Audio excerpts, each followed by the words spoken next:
Hey, I'm Wayde Kirvida from CustomFIRE, and behind me is a new pumper tanker we just built for Ellsworth, Wisconsin. These guys know their way around a Class 8 chassis, as you can see by the T800 sitting behind me. And built on this chassis is CustomFIRE's famous full response crew cab, as well as a tandem axle pumper tanker body. This truck carries a 2,200 gallon poly tank and a 1250 GPM Waterous single stage fire pump. And within the crew cab we have forward facing seating for 3 firefighters with air packs.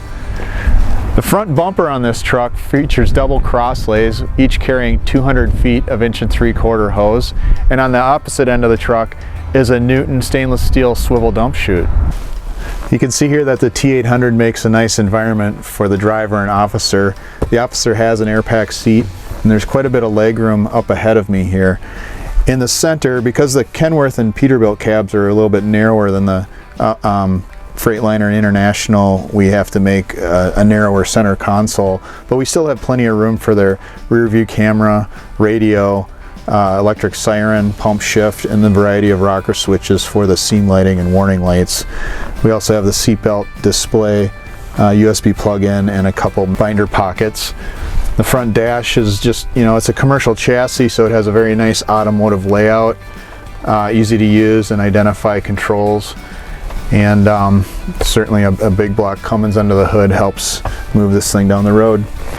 I'm sitting in the crew cab behind the forward chassis cab, and we have 3 forward-facing Bostrom Secure All style bucket seats. Surrounding the seats we have multiple mounting surfaces with raised panels for thermal imaging camera, handheld radios, and portable hand lights. We also have some USB plug-ins and then a heating air conditioning unit.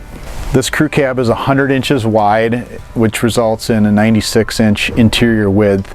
It's soundproofed, and in this case we have a fairly large opening between the front and rear cabs. There are doors on each side with easy access steps, and the doors are 28 inches wide, providing a nice safe accommodations for entry and exit from the crew cab. The centerpiece of this truck, literally, is this incredible pump panel. It's really well laid out, it's fairly compact, and it features some pretty cool controls. We have innovative controls, pistol grip handles for the discharges. The pistol grip controls operate incredibly smoothly. The customer was relieved to not have to push and pull the handles on this truck, and the color coding just makes it that much easier to identify the control you want. We have electric intake controls by Acron for the intakes, and then we have the Trident air primer as well as pre-primes on each intake. The Trident auto prime is up here, and I've gone through this in other videos, but basically you prime the pump down here, and then once it's primed you can flip it into auto mode, and if you have a disruption with your water supply or loss of prime, it will automatically activate. We have a FoamPro control head, a foam tank level gauge, water level gauge, and then the compound gauge is up above. Down below we have a FoamPro foam refill system, so they can refill the onboard foam cell, and then we have the lift style drains down below. We have full height compartments on both sides of this truck, and you can see here that we have a variety of mounting panels, adjustable shelves, a swing out tool board, and floor trays. In the center between the tandems we have storage for additional air bottles. A fair amount of design work was going into laying out the back of this truck, and you can see by the number of features back here. We have a hose reel down below the rear dump chute. Of course we have that center swivel dump chute. We have a 6-inch rear intake, a 5-inch Fireman's Friend direct fill, a slide-in sleeve for ladder storage, and then another slide-in sleeve for a 10-foot hard hose with a strainer.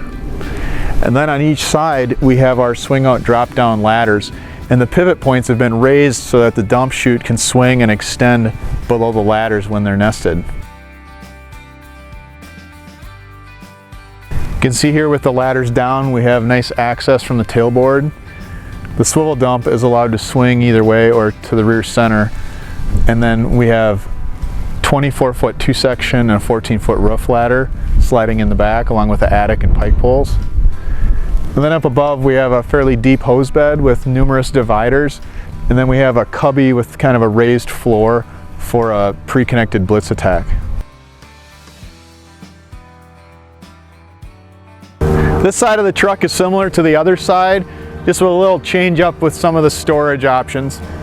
We have a multi-drawer tool chest here, adjustable shelves, power strips, more shelving, extinguisher storage, and then additional shelving, power strips, and a rollout tray on the compartment floor back there.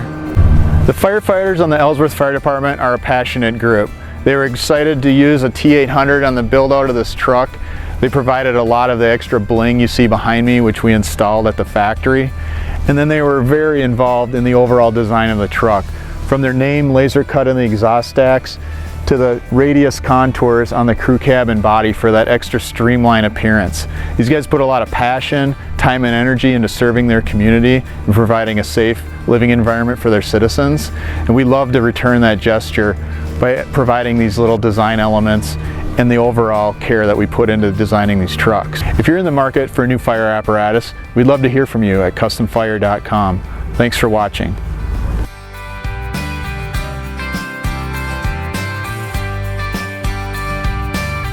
Super bloopers. Oh, that's bad. This has got off to a great start. That's just dumb. I gotta start over. I'm CustomFIRE. Why can't I just think before I talk? So dumb. I should have a script.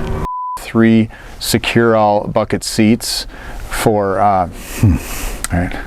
I'm sitting in the crew area where we have 3 forward face. God. The blooper gods are like weighing heavy on me today. All right. Should I do it again? I don't know. You're just gonna have to work with what you got.